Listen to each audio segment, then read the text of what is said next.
Hi there. Quick unrehearsed one.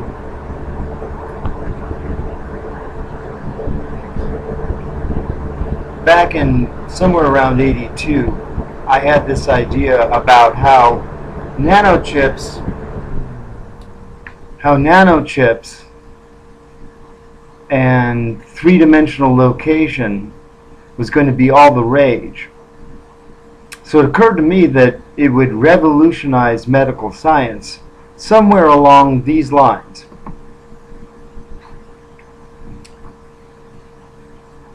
Get ourselves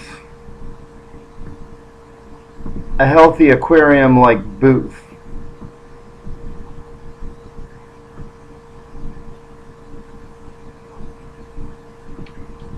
Like a phone booth.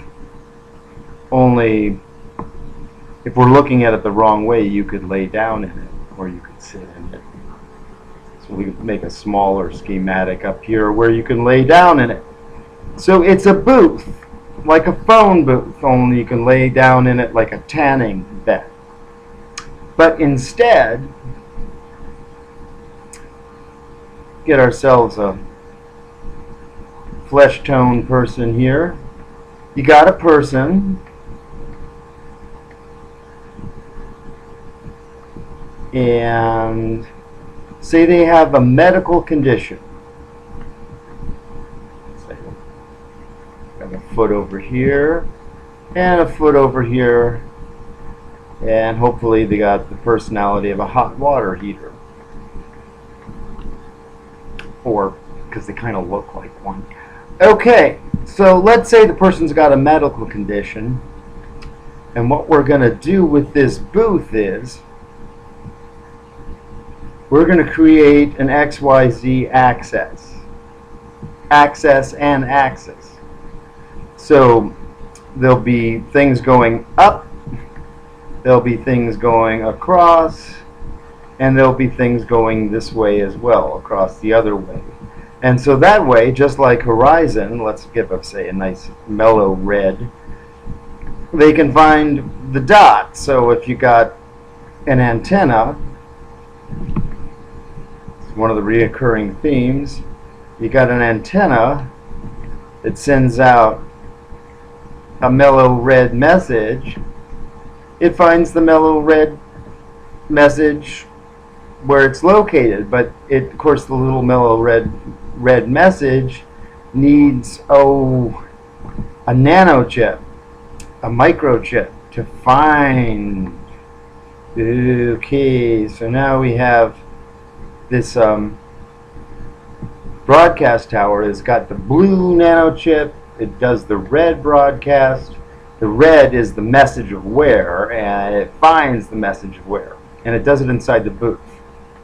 Okay, so we put the person inside the booth because the person's got a boo-boo.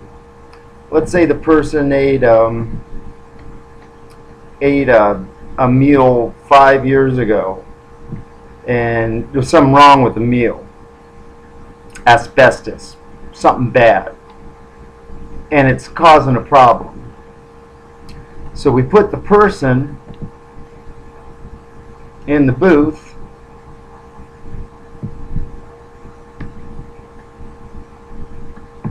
and the booth's got a special atmosphere. Kind of atmosphere you wouldn't want to be in all the time. Kind of like an MRI or an X-ray. Maybe it's not as bad, but it's a controlled environment. So the person with the boo-boo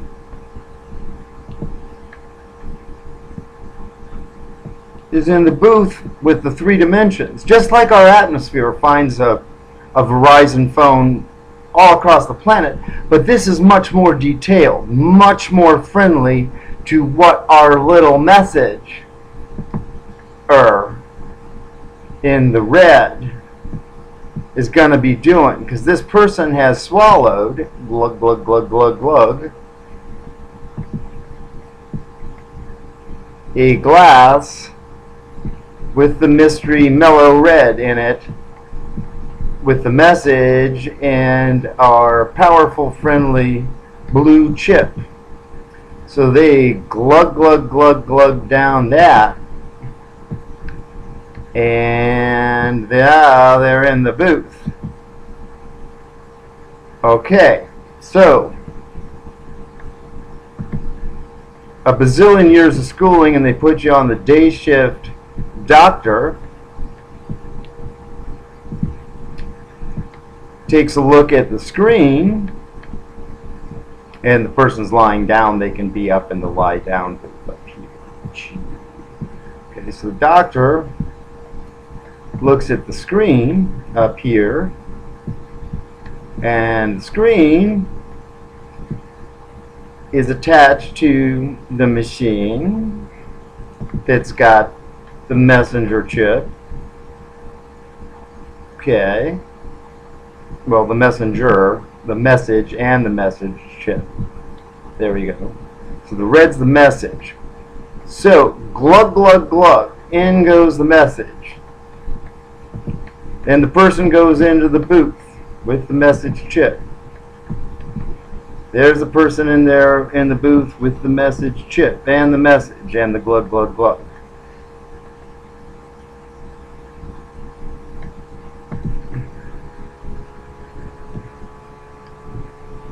The broadcast can find where that little message chip is. Now, the message chip could do a bazillion different things. Let's say it just finds the boo-boo. And says, sure enough, we got a boo-boo. There's a bazillion things we can do now. Message chip with message finds boo-boo, and we say, stop it right there.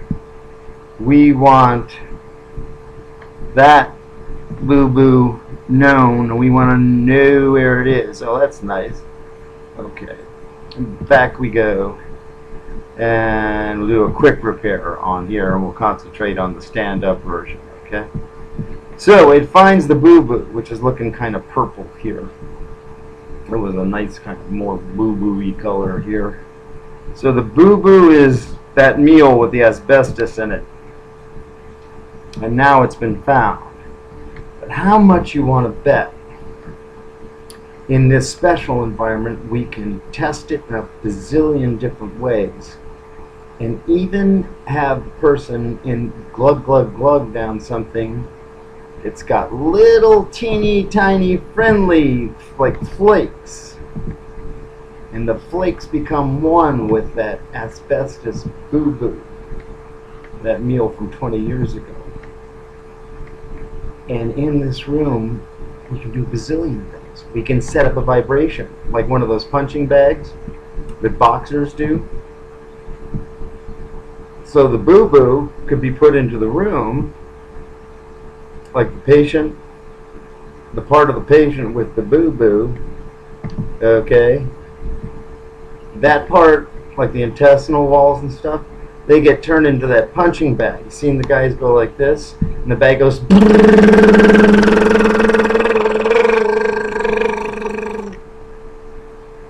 the boo-boo breaks loose. Patient gets out with this loose boo-boo, and also has been in a room where something's going. Patient's a little tired, so doc says, okay, drink something else. Of course, once we start playing with these boobs, it might not be necessary to drink something else. Maybe that could be done in the room too. But that thing crawls around the boo-boo.